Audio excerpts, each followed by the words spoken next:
My name is David Robbins, and I'm an associate editor with GIE, and I'm here this afternoon with Dr. Joel Richter. Dr. Richter is the chief of GI at the University of South Florida, and is going to be telling us about his paper entitled The Natural History of Steroid-Naïve Eosinophilic Esophagitis in Adults Treated with Endoscopic Dilation and Proton Pump Inhibitor Therapy over a median duration of 14 years. Dr. Richter, thanks for joining us this afternoon. My pleasure, thank you. That's quite a title. Yeah, it is a long title. A fascinating study. So this is a disease that's only been known about for about 20 years, and now you're publishing the natural history paper. So how did that come to be? Well, it came to be because of a unique situation, because these are patients that had been seen at the University of South Florida in Tampa since as early as the 1980s. And at that time, we weren't talking about this disease at all. My predecessor, Dr. Boyce, was calling this disease congenital esophageal stenosis because it resembled a pediatric disease, but these adults had the rings and they had the narrowing. And then he's been following these patients, treating them only with dilatations and with PPIs. And why would you say PPIs? Because the pathologist kept telling them, this is reflux, this is reflux, and this is reflux. I got to the University of South Florida when he retired at age 80, had that database, and we went back and looked at all of those patients and their biopsies. We were able to get biopsies on patients as far back as 1988. Wow. And they all had eosinophils. So it allowed us to look at this disease over an average of 14 years, some as long as 25 years, only treated with PPIs and dilatation. Probably a study we couldn't do today, now that we know that you ought to be treating this disease. So it was kind of a unique point in time that we could do this. Right. So what did you guys find? Well, one, we found that nearly all these patients had impactions. There were about 15 patients. 13 of them were men. All of them had a history of food impaction. And we found that over time, this is a very benign disease.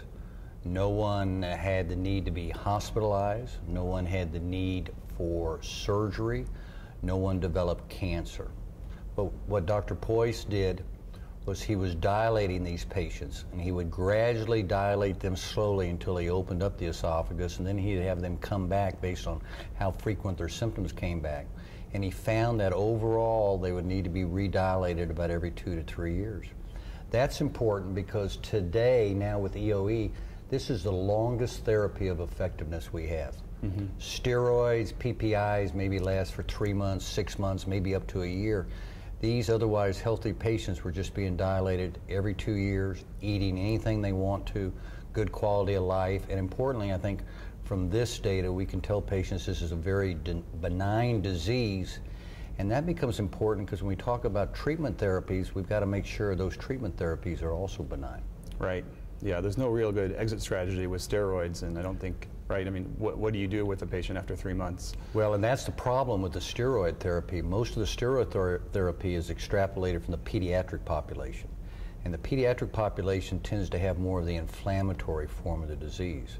But they know in the pediatric population that once you stop the steroids, it comes back. Right. In the fiberstenotic disease, which we see more of in the adults, steroids may not be as important. They've got the inflammation, but you've got to really open up that fibrous scar, and dilatation is very effective at doing that. Dilatation is not like a rubber band effect where you open it up and it closes it right back down. Actually, as you gradually open it up, you remodel the esophagus and it'll stay open. It'll gradually close down some again. That's the reason you need what we call maintenance dilatations. But to have a disease and all you need to have treatment every 2 years or 3 years, that's pretty acceptable to otherwise healthy people that don't want to be taking steroids, which are dangerous, and don't want to be on an elimination diet where they can't eat seafood and they can't eat wheat and they can't eat soy and a lot of other common foods and all that. So it's kind of nice to know this is a safe way to approach them.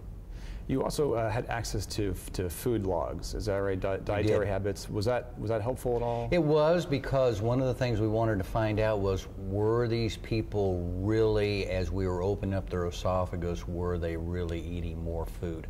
And the way we kind of attempted to document that was from the food logs that we were giving them, and also asking the spouses and all of that. Right. But the interesting thing is they were two people that kind of fell off the wagon. They thought we had opened them back up and it wasn't going to come back again. And the warning to our patients is you do have to have this maintenance dilatation. 2 people fell off the wagon, disappeared for 3 years, 4 years, 5 years, and then came back. One of them came back with a food impaction and a Boerhaaf's. That is, he got a food impaction and vomited so much that it tore his esophagus. So this works, but it still requires a little bit of due diligence in the patient and the physician to follow up when you start having the food sticking again. Okay. So you in your clinical practice, I'm wondering, do you wait for symptoms or you do a prophylactic endoscopy and dilation? I'm the maverick in the EOE world, in the sense that because I'm a senior esophagologist that's been treating esophageal diseases now for over 30 years, we didn't know what this disease was. We were dilating this disease as Dr. Boyce was in South Florida. I was dilating at the Cleveland Clinic or in Philadelphia where I was chair of medicine. We were dilating these patients for many years. The only thing that was a little different was we found that sometimes they had pain. Mm-hmm. And so I'm a big believer in dilating everybody to find out how much scar tissue they have. If it's an inflammatory disease, then I know the anti-inflammatory medications like the PPIs and the steroids are going to be important, because that's the cause of their dysphagia, the edema and swelling that you get from the inflammation. On the other hand, if you've got scar tissue, the anti-inflammatories aren't going to open up that scar tissue. You're going to have to do dilatation as well as the anti-inflammatory.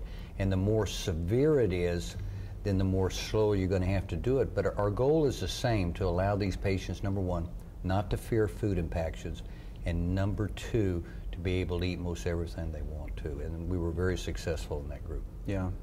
Is the inflammation, is that a progressive result that ends in fibrostenotic disease, or are they 2 different diseases altogether? Yeah, that's a $1 million question, because there's some resemblance of this disease to Crohn's disease. And we have data, the Swiss has data, we're presenting our data this week, that would suggest the longer the delay in diagnosis, so the longer you're out there before you realize what you have, the more likely you are to have the fiberstenotic disease. So at the University of South Florida, when Dr. Boyce was primarily there and he didn't know about EOE, we didn't have that word. It wasn't in the adult literature till about 2005, 2004. Wow. Then he was seeing primarily fiberstenotic disease. Now probably about 60% of what I see is inflammatory. But also there may be 2 phenotypes. We just don't know. It may be a continuum. We've also got some exciting data that we're presenting here in poster form that some of the classic medications and habits that make reflux worse also make these strictures worse. That is, in these patients who have a long delay in diagnosis, they'll have a more narrowed esophagus if they smoke, if they drink alcohol, if they take aspirin and take NSAIDs. So a number of things contribute to it. Yeah, I noticed there was a strong association, it seemed, with Barrett's esophagus. Right. Yeah, and that's an interesting thing, because it's a little artifact of the age and what Dr. Boyce was being told. He was being told all these patients have reflux disease. I see. So every time he dilated them and endoscoped them and dilated them, he would take some biopsies. And actually we had about 50% with Barrett's, but most of it was very short segment Barrett's, very minimal Barrett's, and none of those patients went on to develop dysplasia and all. Right. None of them did. Okay, great. Well, thank you very much. Oh, that my was pleasure. really Thank wonderful. you very much. Yeah. Good. Thanks a lot. Bye-bye.